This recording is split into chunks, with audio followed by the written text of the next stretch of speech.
কোনোদিন কোনো রাজনীতি ছিল না, কিন্তু তারা এখন এমপি হবে। সাকিব আল হাসানের নামটা আমি নিতেই চাই। হ্যাঁ, ভদ্রলোক সারা জীবন ক্রিকেটের জুয়া, অমুক জুয়া, তমুক জুয়া, বনের জুয়া, এই জুয়া সেই জুয়া, নানান কিছু খেলা টেলা।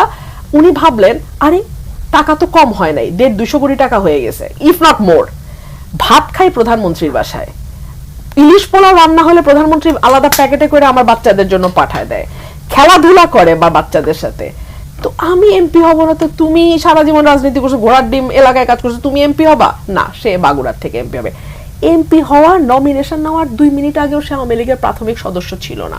তার আগে নাকি উনি গেছিলেন অন্য একটি দলের সঙ্গে যুক্ত হওয়ার জন্য। কেন, সেটার রিপোর্টও খুব চমৎকার, আজকে সময়ের আলোতে আসছে। উনি প্রধানমন্ত্রী হওয়ার খায়েশ দেখছেন। হ্যাঁ, উনি ভাবছেন উনি ইমরান খান হবেন। ইমরান খান যেমন ক্রিকেটের মাঠ থেকে প্রধানমন্ত্রী পদে গেছেন, উনি ক্রিকেট খেলায় ইমরান খানের নখের যোগ্য হোক বা না হোক, পলিটিক্যালি ওনার অ্যাম্বিশনটা অদ্দূর। তো রাজনীতিকে আপনি আসলে ওই জায়গায় নিয়ে আসছেন।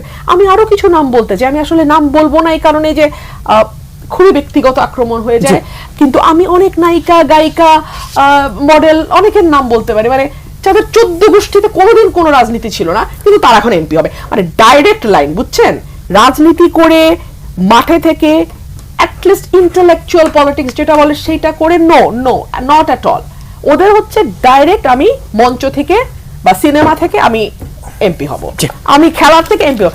সবকিছু না এত খেলাধুলা হয়ে গেছে, রাজনীতি বলেন, ক্ষমতা বলেন, সবাই মনে করে তুমি যদি বিনা ভোটে যেতে পারো, ওয়াই নট মি?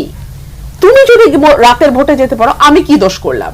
এই যে কেকের ভাগাভাগিটা, ওই বিভৎস ভিডিওটা, সংসদের আসনগুলো এখন ওই অবস্থায়। আপনারা দেখেছেন যে ইউনিয়ন পর্যায়ের নির্বাচনেও আমরা দেখেছি যে নৌকায় ভোট না দিলে এলাকায় থাকতে পারবে না, নৌকায় ভোট না দিলে কবর দিতে পারবে না, নৌকায় ভোট না দিলে AK-47 নিয়ে ব্যবস্থা নেওয়া হবে।